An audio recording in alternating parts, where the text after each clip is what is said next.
Alright guys, welcome to another one. Today we're going to be talking about how to read market structure, but more importantly how to read it correctly. So before we start, well done for clicking on this video, because I'm sure there's so many clickbaity thumbnail videos out there and all that's going to do is just fry your dopamine receptors.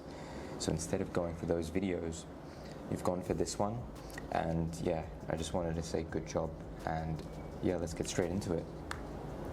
So how does the market move? The first thing you want to understand is that it doesn't move in a straight line.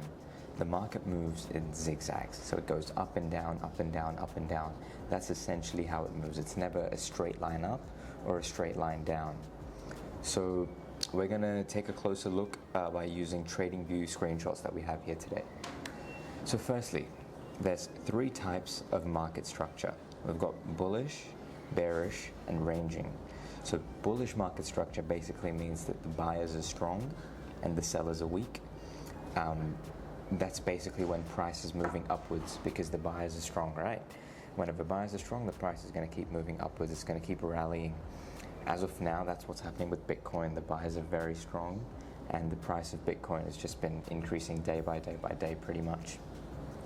Secondly, we've got bearish market structure. So bearish market structure is when sellers are strong and buyers are weak.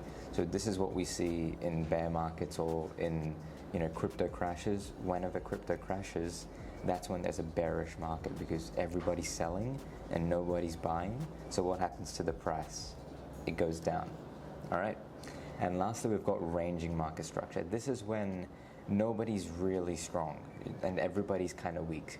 And I was thinking about this when I made the slide, and you can make the argument, but what if both sellers and buyers are strong, right?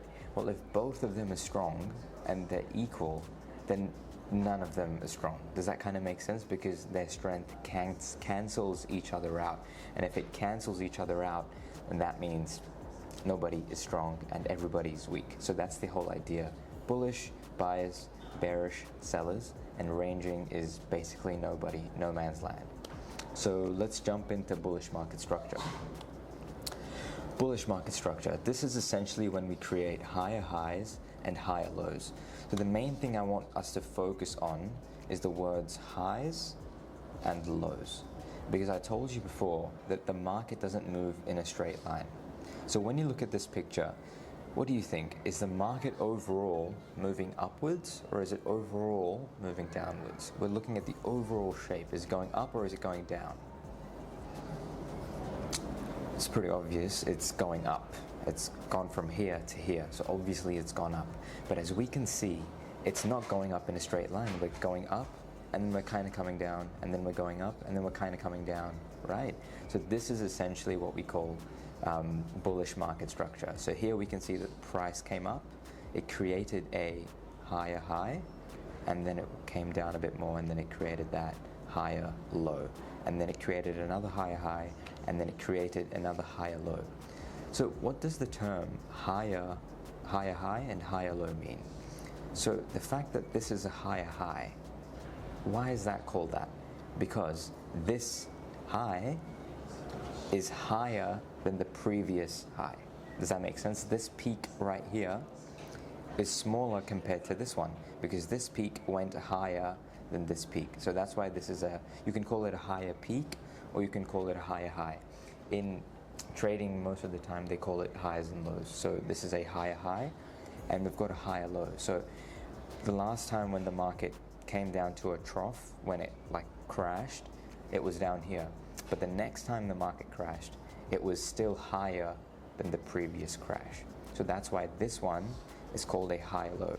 And then what happens? The market went up and then it created a higher high because this high is higher than the previous peak, the previous high here.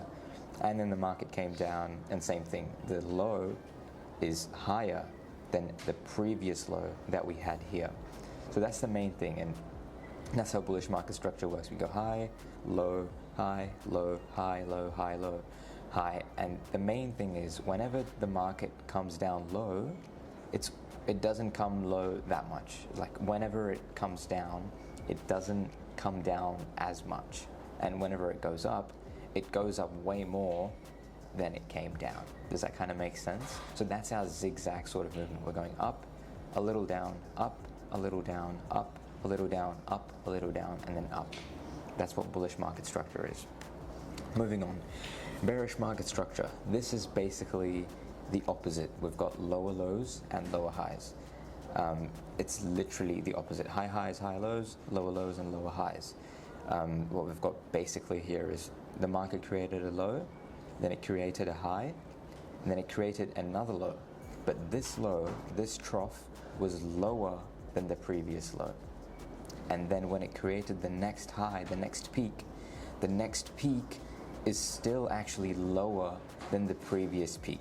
So overall, the market structure is moving downwards. It's moving downwards. Does that make sense? Lower low, lower high, lower low, lower high, lower low, lower high.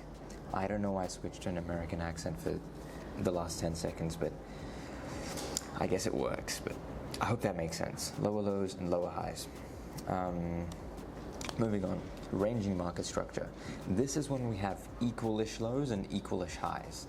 And look, a lot of people say a ranging market is when it's equal lows and equal highs, but I disagree. It's ish.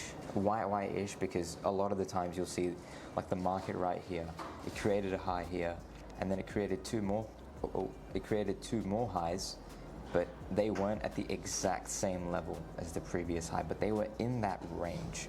And we see the same thing with the lows.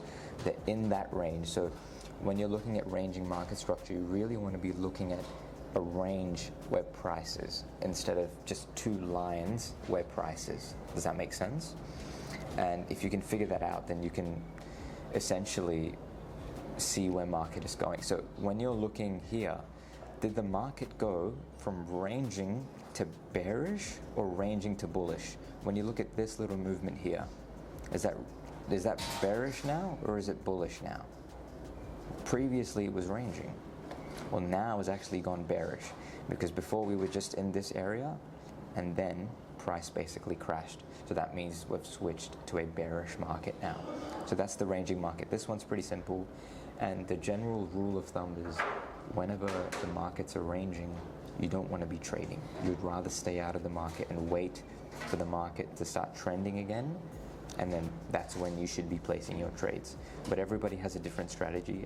I'm pretty sure there's some people who trade ranging markets, but they've got data to back that. So that's all good. I have nothing against that. Moving along. The market is always changing, right? It's never constant. You're never going to find a market that's bullish, 365 days a year. Like, that just doesn't work.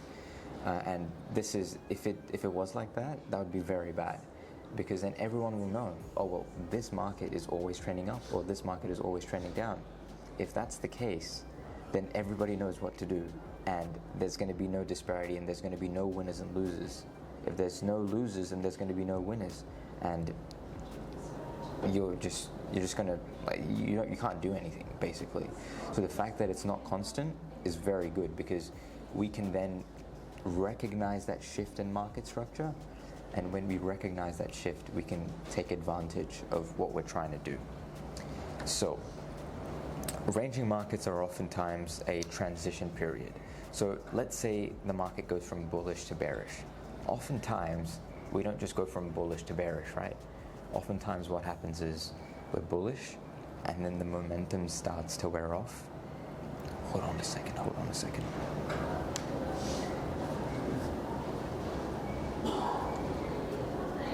I think he works here. All right, let's continue. So the ranging markets are oftentimes a transition period, like I said.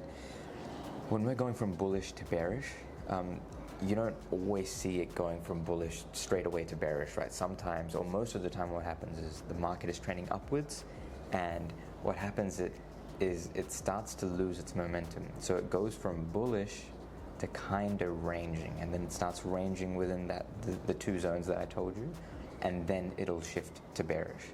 And same thing applies when it's going from bearish to bullish.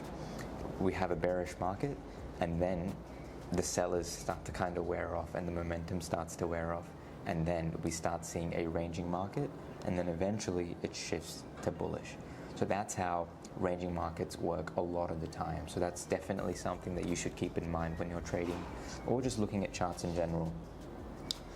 So next thing is go on TradingView, try this out for yourself, and yeah, let me know what market structure your favorite instrument is on right now. Is it bullish, is it bearish, or is it ranging? If it's ranging, what do you think is going to happen next? Is it going to keep the same thing? Is it going to go, say, bullish, ranging, bullish? Or do you think it's going to go bullish, ranging, bearish? You let me know. And yeah, hope that makes sense, guys. Thank you for watching this video. If you've made it to the end, that means that you don't have a TikTok brain. But if you skip the video all the way to the end, then you do have a TikTok brain, and you should probably try and meditate, and that'll probably help you. But thank you so much for watching, and I'll see you guys next time.